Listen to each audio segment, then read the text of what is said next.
வணக்கம் ஃப்ரெண்ட்ஸ். போட்டித் தேர்வுகளுக்கும் பொது தேர்வுகளுக்கும் தயாராயிட்டு இருக்கீங்களா? அப்படின்னா இது உங்களுக்கான சரியான தளம். இது சங்கரி டியூட்டோரியல். நான் உங்கள் சங்கரி. வாங்க வீடியோக்குள்ள போலாம். இன்னைக்கு நான் உங்களுக்கு என்ன பாடம் எடுத்துட்டு வந்திருக்கேன்னு பார்த்தீங்கன்னா 10ஆம் வகுப்பு பாடநூலில் இருக்கக்கூடிய முத்தொள்ளாயிரம் செய்யுள் பகுதியை தான் எடுத்துட்டு வந்திருக்கேன்.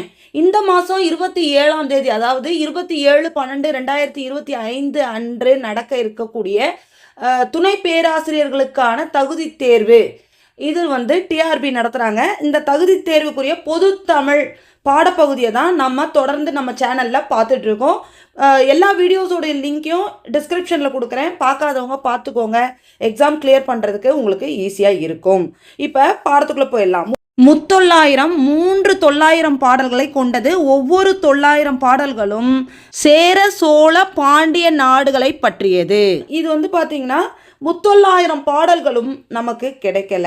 ஆக்சுவலாக மூல நூலான புறத்திரட்டு அப்படிங்கிற நூலில் 108 செய்யுள்கள் இருக்குது. அந்த 108 செய்யுள்களை தான் என்ன பண்ணியிருக்காங்க, முத்தொள்ளாயிரம் அப்படிங்கிற பேரில் தொகுத்துருக்காங்க. ஆக 108 பாடல்கள் தான் இருக்குது. இப்போ இதோட ஆசிரியர் பெயரும் நமக்கு தெரியல. ஆனால் இதை எழுதினவங்க 5ஆம் நூற்றாண்டை சேர்ந்தவர்களாக இருக்கலாம் அப்படிங்கிற ஒரு கருத்து இருக்குது. மற்றபடி முத்தொள்ளாயிரம் பற்றி பெருசாக தகவல்கள் எதுவும் இல்லை. இந்த முத்தொள்ளாயிரம் பாடல்கள் எதுலேயுமே எந்த அரசருடைய பெயரும் குறிப்பிடப்படவே இல்லை. ஆனால் அது சேர நாடு, சோழ நாடு, பாண்டிய நாடை பற்றிய பாடல்கள்னு நம்ம புரிஞ்சுக்கிற வகையில் மட்டும்தான் இருக்குது. முத்தொள்ளாயிரம் பற்றி நம்ம சொல்லக்கூடிய இன்னொரு முக்கியமான விஷயம் என்னன்னு பார்த்தீங்கன்னா, முத்தொள்ளாயிரம் பாடல்கள் எல்லாமே புறப்பொருள் பாடல்கள். இப்போ இந்த பாடத்தில் நமக்கு சேர நாடு, சோழ நாடு, பாண்டிய நாடு பற்றி ஒவ்வொரு பாடல்களை நமக்கு கொடுத்துருக்காங்க. இப்போ பாடத்துக்குள்ளே போயிடலாம். சேரநாடு, இந்த சேரநாடு தலைப்பில் கொடுத்துருக்க பாடல் மனப்பாட செய்யுள். அதனால் 10ஆம் வகுப்பு தனித்தேர்வர்கள் பாடலை படித்து வைத்துக் கொள்வது முக்கியம். இந்த பாட்டை பார்த்துடலாம்.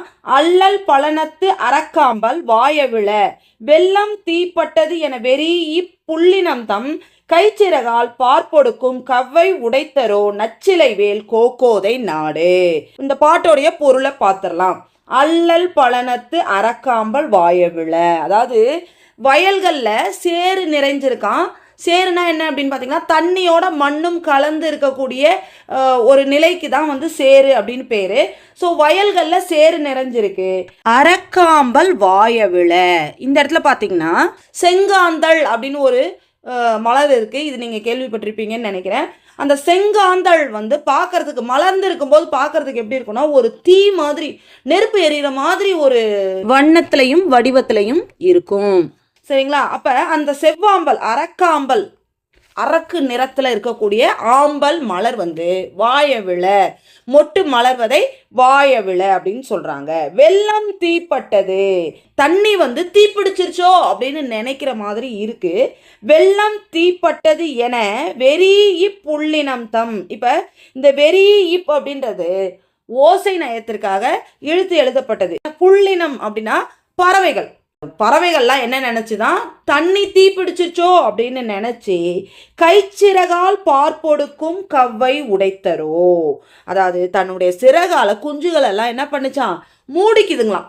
எதனால்? இந்த ஆம்பல் மலர்கள் பார்க்கறதுக்கு தீப்பிடிச்ச மாதிரி தெரியறனால எங்கே தீப்பிடிச்சிருச்சோ, நம்ம குழந்தைகளுக்கெல்லாம் ஆபத்து வந்துருச்சோ அப்படின்னு நினச்சி பறவைகள் என்ன பண்ணுதான், தன்னுடைய குஞ்சுகள் எல்லாம் சிறகுகளுக்குள் மூடிக்கொண்டனவாம்.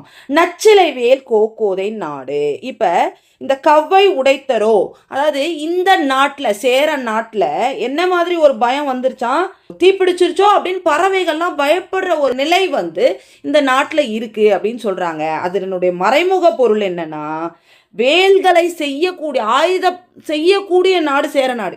அப்படி வேல்களை உடைய நாடான சேர நாட்டில் இந்த அச்சம் இருக்கே, அதாவது வேற அச்சமே இல்லை, பயமே இல்லாத அந்த நாட்டில் பகைவர்களை பற்றின பயமே இல்லை. ஏன்னா வேல்களை செய்யக்கூடிய வீரம் மிகுந்த சேர நாடானது எதிரிகளுடைய, பகைவர்களுடைய பயம் இல்லாத நாடு. என்ன மாதிரி பயம் இருக்கான், பறவைகள் ஆம்பல் மலர்களை பார்த்து தீப்பிடிச்சிருச்சோ அப்படின்னு பயப்படுற பயம் மட்டும் அந்த நாட்டில் இருக்கான். அதனுடைய அர்த்தம் என்னன்னா, பகைவர்களுக்கு அந்த நாடு அச்சம் கொள்ளவில்லை, வேறு எந்த விதமான பயமும் அந்த நாட்டில் இல்லை அப்படிங்கிறதான். அதாவது தெளிவாக அவர்களுடைய வீரத்தை பற்றி பேசுகிறது இந்த பாடல். அடுத்து சோழ நாடு பற்றிய பாடல். காவல் உழவர் களத்து அகத்து போர் ஏறி நாவலோ என்றிசைக்கும் நாளோதை காவலன் தன் கொள் யானை மேலிருந்து கூற்றிசைத்தால் போலுமே நல் யானை கோக்கிள்ளி நாடு. இது சோழ நாடு பற்றிய பாடல்.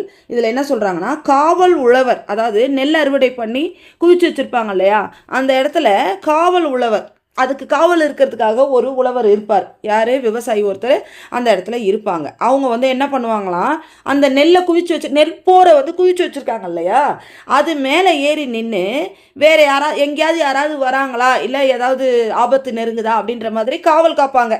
அதனால தான் அவங்கள காவல் உழவர் அப்படின்னு சொல்கிறாங்க. அப்போ நாவலோ என்று கூவி அழைப்பர். இந்த இடத்துலையும் பாருங்கள், நாவலோ பக்கத்தில் ஒரு ஓ வந்திருக்கு. அந்த ஓ ஓசை நயத்துக்காக தான் சேர்க்கப்பட்டுள்ளது. ஆக நாவலோ அப்படிங்கிறது தான் வார்த்தை. அங்கே நின்றுட்டு நாவலோ என்று கூவி அழைப்பறான். இந்த மாதிரி கூப்பிடுறது எப்படி இருக்கான் பார்க்கறதுக்கு, போர்க்களத்தில் யானைகள் மேலே உட்கார்ந்துருக்கிற வீரர்கள் நாவலோ என்று அழைப்பது போல இருக்கான். யானைப்படைகளை உடையது சோழ நாடு, நெல் வளமும் வீரமும் இணைந்த நாடு அப்படிங்கிறத தான் இந்த இடத்துல அவங்க சொல்ல வராங்க. அதாவது நெற்போரும் குவிஞ்சிருக்கு, யானைப்படை குவிந்த போர்களும் நடக்குது. ஆக இதில் வீரமும் இருக்கு, வளமும் இருக்கு. அப்படி ரெண்டுமே நிறைந்த நாடு தான் சோழ நாடு, கோக்கிள்ளி நாடு, சோழர்களுடைய நாடு அப்படின்னு சொல்லி முடிக்கிறாங்க. அடுத்த பாடல் பாண்டிய நாடு. நந்தின் இளஞ்சினையும் புன்னை குவிமொட்டும் பந்தர் இளங்கமுகின் பாளையும் சிந்தி திகழ் முத்தம் போல் தோன்றும் செம்மற்றே தென்னன் நகைமுத்த வெண்குடையான் நாடு. இப்போ பாண்டிய நாடுனாலே பொதுவாக என்ன ஃபேமஸ் அப்படின்னு நம்ம சொல்லுவோம்னா முத்து. அந்த முத்துக்கள் எங்கேயும் கொட்டி கிடப்பது போல் தோன்றுகிறதாம்.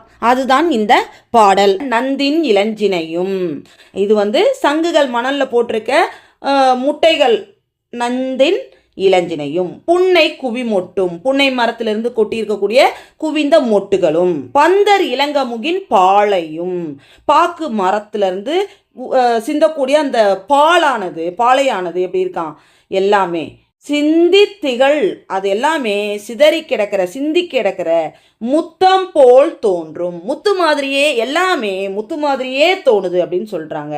செம்மற்றே தென்னன் நகைமுத்த வெண்குடையான் நாடு. இது மாதிரி ஏன் எங்கே பார்த்தாலும் முத்து இருக்கிற மாதிரி தெரியுதான், அந்த பாண்டிய நாட்டில் முத்து விளைச்சல் அதிகம். முத்து எங்கேயும் சிதறி கிடக்கிற அளவுக்கு அதிக அளவில் முத்து அந்த நாட்டில் இருந்துச்சு. அதனால் எப்போவுமே எந்த இடத்துல பார்த்தாலுமே நமக்கு என்ன தோணுமா, அது முத்தா இருக்குமோ அப்படின்னு தோன்ற அளவுக்கு பாண்டிய நாட்டில் முத்து அதிக அளவில் கிடைச்சிது அப்படின்னு சொல்கிறாங்க. அந்த முத்துக்களால் ஆன வெண்கொற்ற குடையை கொண்டு ஆட்சி செய்யும் நாடு பாண்டிய நாடு அப்படின்னு சொல்கிறாங்க. வெண்குடையான் நாடு அப்படின்னு சொல்கிறாங்க. அப்போ இந்த இடத்துல இந்த பாட்டில் பாண்டிய நாட்டினுடைய முத்து வளத்தை பற்றி பெருமையாக சொல்கிறாங்க. இந்த இடத்துல இந்த பாடத்தை நான் முடிச்சுக்கிறேன். மீண்டும் இன்னொரு காணொளியில் உங்களை சந்திக்கிறேன். வெற்றி பெற வாழ்த்துக்கள். நான் உங்கள் சங்கரி.